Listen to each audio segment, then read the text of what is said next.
Thank you. Please be seated. Prefect joke of the day. What do you call someone with no body and no nose? Nobody knows.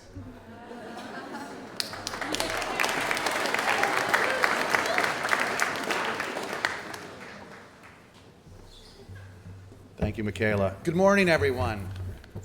Starting to get light. The days are getting a little bit longer. Anybody feel a little bit just dragged down a little bit by the dark this winter?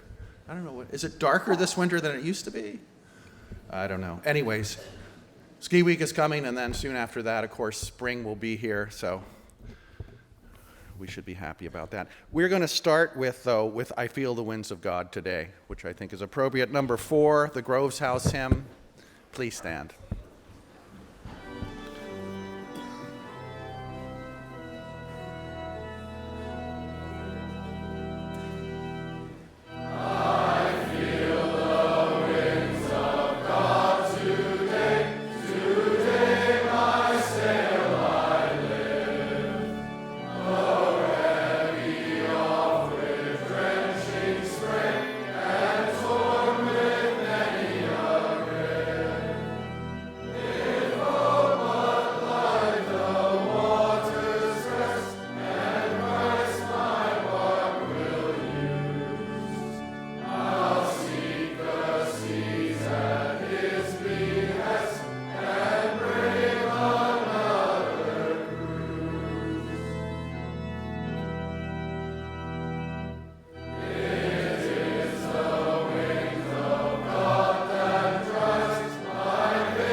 Thank you all. Please be seated. I don't know how that sounded because I was, of course, between the headmaster and Mr. Mays, so listening to their wonderful voices. So, of course, if you've been listening to the headmaster lately, you'll know that of his 4 C's, there's one that's particularly interesting to me because it kind of always jumps out, and that, of course, is conversation.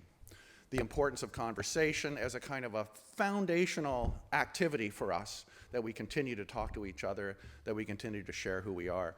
And so I wanted to talk for just a little bit this morning about what is really one of the single most important ingredients of conversation. It's also one of the most important ingredients in the virtues of respect and compassion as it happens. It's generally considered to be a fundamental skill on the path of achieving emotional maturity or spiritual enlightenment. And most importantly, for the young men in the crowd, survey shows that this thing is consistently at the top of the list when women are asked what they find most attractive in men. So now I've got your attention, I know. As important as this skill is, we rarely talk about it, and even more rarely do we teach it. So what is this skill that is so powerful? Let me answer with the following quote from the founder of Forbes magazine, Malcolm Forbes. The art of conversation lies in listening. So you may say, Rev, I know how to listen. I've been doing it all my life. In fact, sometimes I feel like all I do is listen to other people talk. I'm sitting here listening to you right now. Are you? No. The kind of listening I want to talk about is not the garden variety of listening, of course, simply pausing and taking a breath while someone else is talking, or sitting in chapel or class just waiting until it's over and you can get on to the next thing. The kind of listening that can transform our lives is more than simply knowing how to recognize another person's voice, how to recognize another person's words. It's really about, of course, paying attention, really hearing what is being said, and even hearing beyond a person's words to what is perhaps a hidden meaning. So when we speak to one another, we do so often in code, right? In shorthand.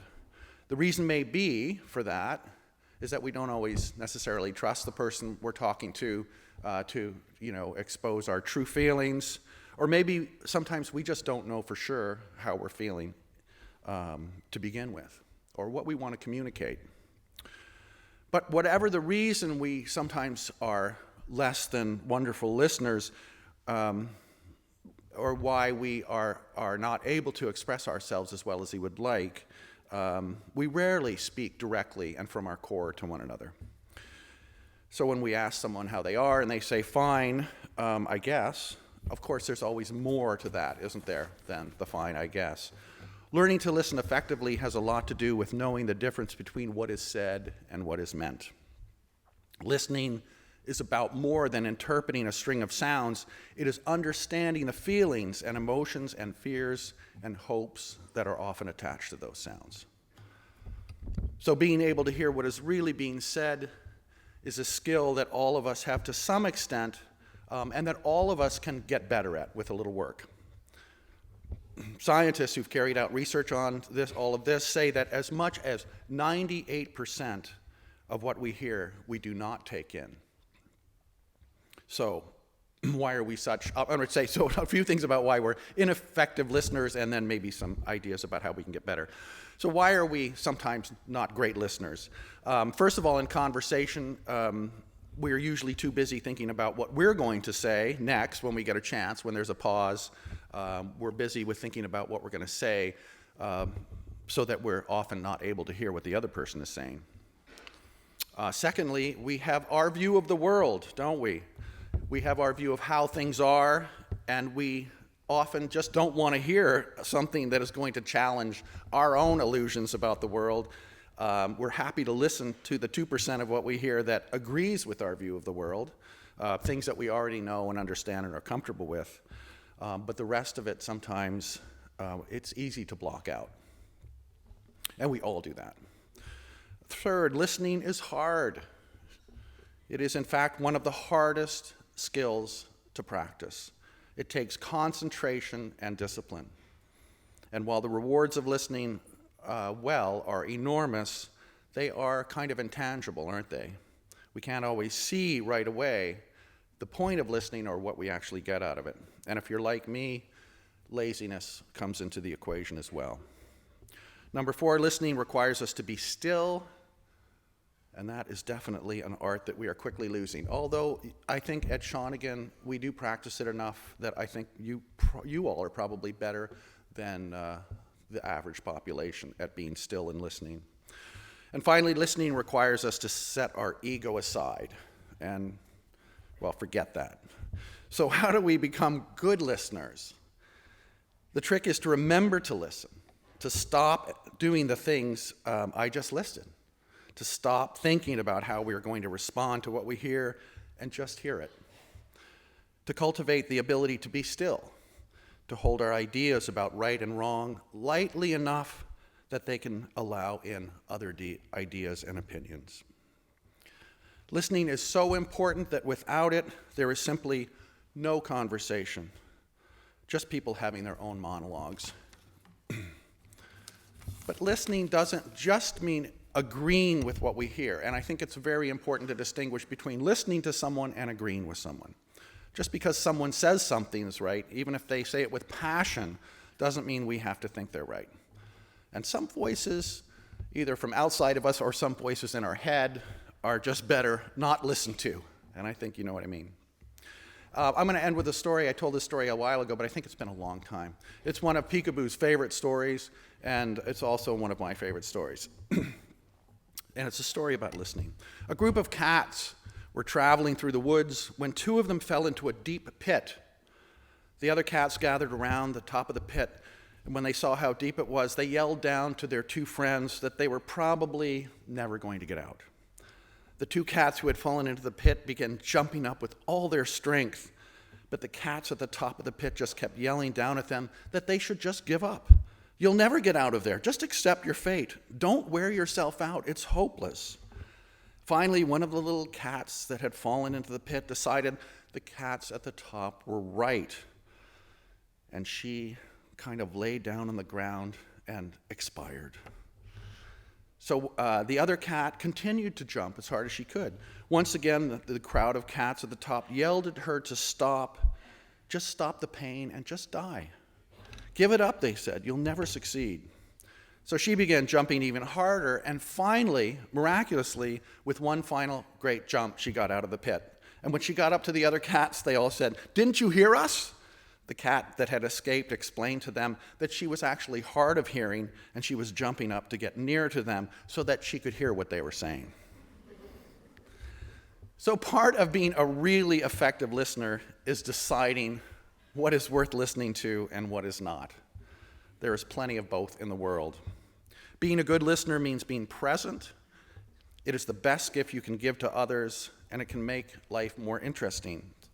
So the next time you're bored or down or feeling sorry for yourself, remember to listen to the people around you, to look, to pay attention, not just to what is being said, to what is being meant.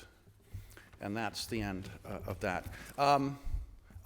But speaking of listening, we're going to have the opportunity to listen to some of our colleagues now who are going to come up and tell us a bit about, well, I don't know if I should say anything. Maybe it's just a surprise.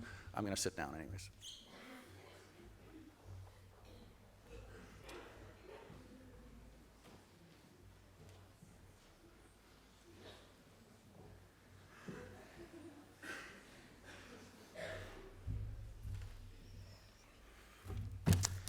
Who's hyped for ski week? Okay. At the end of next week, Shawnigan Lake School will pack up our bags and move up to Manning Park. As some of you know, ski week is a big part of the year and is known as one of the most enjoyable moments and entertaining times. Everything from hanging out in the lodge with your friends to shredding down the slopes with your teachers who you didn't think would be able to even strap on skis. Okay, boomer. Just under a week filled with lots of fun and activities. This year's ski week is Hawaii themed, so make sure to bring any Hawaii themed clothes. Speaking of clothes, here comes Craig down the aisle. He's got some interesting apparel today. That tutu is fire, but unfortunately at ski week, you're gonna have to bundle up on the slopes. Everyone make sure to pack your helmets as well. Hockey helmets are not allowed. Here comes Timmy. Oh my gosh, look at Timmy. That is a well-prepared Shawnigan student. Look at her go. She is all bundled up with her warm ski jacket and insulated ski pants and all of the correct accessories. Now she's not going to freeze to death like somebody over there. Oh, hey there, Aslan. Nice crop top, bud. As much as I love the look, you're gonna freeze your buns off. Everyone, please wear appropriate clothes when hanging around the lodge area. Mr. McDaniels and Ms. Craig do not want to have to deal with frostbite. And finally, we have Georgia. Here comes Georgia down the aisle with sporting warm and casual clothes, similar to your outfits on the hill. And finally, she's holding a mess kit for meals. You will be eating out of your hands if you don't have a mess kit. You can find them in the commissary for purchase. The grade 11s have been very busy planning this week and are excited to get up on the slopes with you guys. Thank you. Yeah.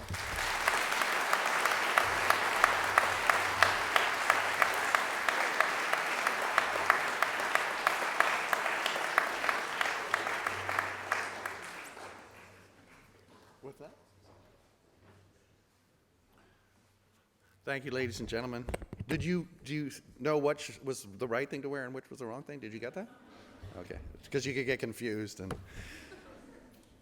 that was great, thank you. So we're going to end with hymn number 11, Callan Lan, just because Mrs. Daniel was playing it at the beginning. Quietly, please. Thank you. Stand, yes. Hymn number 11.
Thank you, everyone.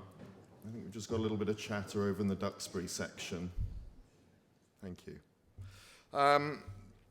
Thanks, Rev, for that message on conversation. It wasn't lost to Mr. Mays and myself that you survived one hymn standing between us and then retreated back to safe sanctuary over there. Thanks also to the ski weekers for getting us excited, and I'm not quite sure I'm used to seeing the aisle of a chapel turned into a catwalk, but thanks to our models. And the key thing, if you haven't got any of the kit that you're meant to be taking to Ski Week, there is a shopping trip on Sunday. I do want to do a little shout out to two groups this morning. We had to carry out a fire drill at Renfrew. I'm sure some of you will have heard this. There was a bit of smoke outside. Ms. Carbaggio was away at the movies with some students, but I just want to say to the senior students of Renfrew and the staff that responded to it, that you actually responded in a superb way, and it's a reminder to all of us why fire drills are so important. So impressive from you. And the other thing that I noticed yesterday was just walking through Mitchell Hall mid to late afternoon. I'd heard all sorts of noises outside my office window, but our service group had invited some elderly local residents into Mitchell Hall and had baked all sorts of cookies, and it was really quite special. And it wasn't just inviting them and leaving them in front of the fire at Mitchell Hall. Every single one of our students was engaged in one-on-one, deep and meaningful conversation. You absolutely saw how these local residents were so thrilled to be, as to what the Rev was talking about, in conversation. And to that group, and certainly the lead couple of students who coordinated, hugely impressive. And for me, that is what Shawnigan is about. Have a great day.